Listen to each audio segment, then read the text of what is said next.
I've been all around the world, I've been a new sensation, but it doesn't really matter in this generation. The sophomores. Halo, assalamualaikum, selamat pagi. Nama saya Anggi Pratama Putri, peserta pelatihan dasar calon pegawai negeri sipil tahun 2021 Kementerian Agraria Tata Ruang Badan Pertanahan Nasional gelombang 3 kelompok 9. Bela negara adalah tekad, sikap, dan perilaku warga negara yang dilakukan secara teratur, menyeluruh dan terpadu, serta dijiwai kecintaan kepada NKRI berdasarkan Pancasila dan Undang-Undang 1945. Pada kesempatan ini, saya akan menjelaskan bagaimana refleksi sifat bela negara yang dicontohkan oleh salah satu pahlawan nasional kita, Raden Dewi Sartika.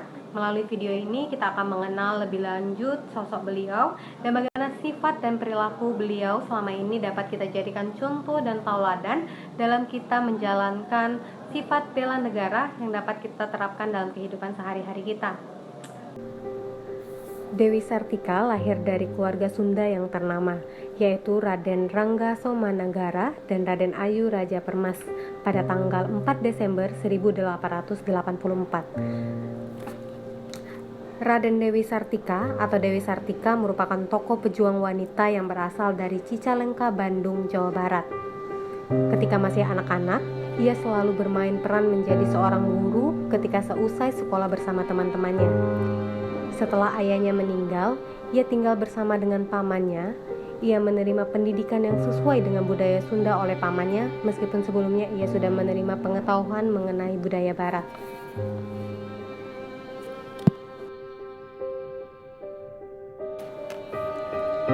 Dalam keluarga pamannya, Dewi disambut dengan dingin dan diperlakukan berbeda. Salah satunya adalah ia diberi banyak pekerjaan rumah tangga dan harus rela menempati kamar belakang sebagai seorang pelayan. Alasan Dewi mendapat perlakuan berbeda karena hukuman yang buang yang diterima ayahnya dianggap sebagai aib bagi golongannya. Pada masa itu, kedudukan perempuan dalam masyarakat Sunda mengalami kemunduran yang disebabkan oleh beberapa faktor. Di antaranya, ketika zaman Kerajaan Mataram berkembang, feodalisme yang menempatkan istri sebagai lambang status seorang pria. Faktor selanjutnya, kedatangan agama Islam. Saat itu banyak sekali masyarakat yang salah memahami konsep perempuan dalam Islam. Perempuan dianggap lebih lemah dari laki-laki. Dan faktor lainnya adalah perkawinan.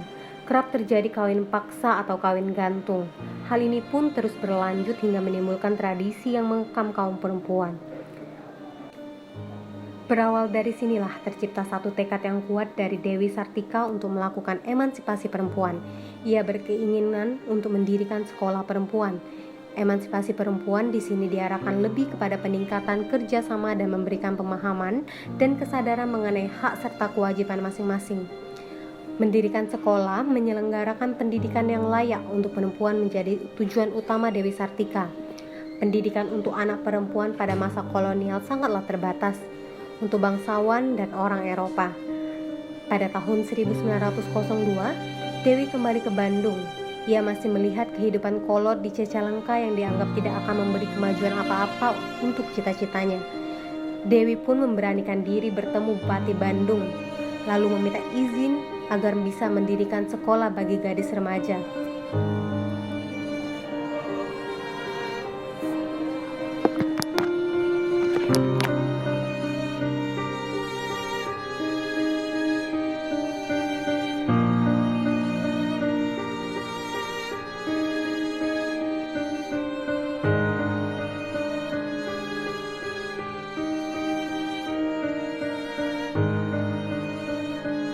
Ke Jalan Ciguriang dan berubah nama menjadi Sekolah Kotaman Istri tahun 1910.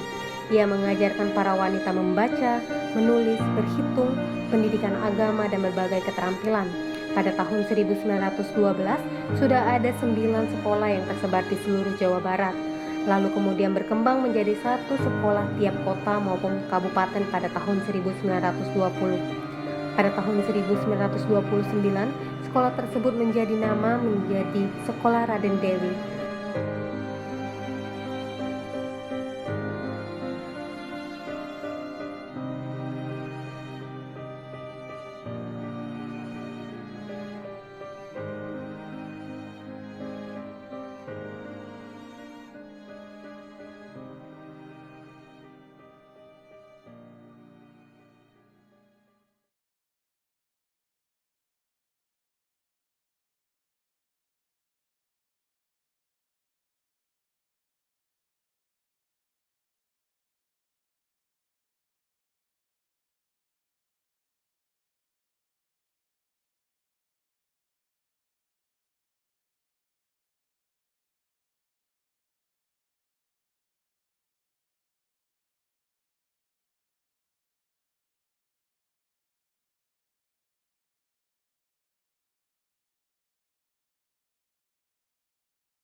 Kisah Dewi Sartika ini tentunya memberikan banyak pelajaran dan inspirasi bagi kita.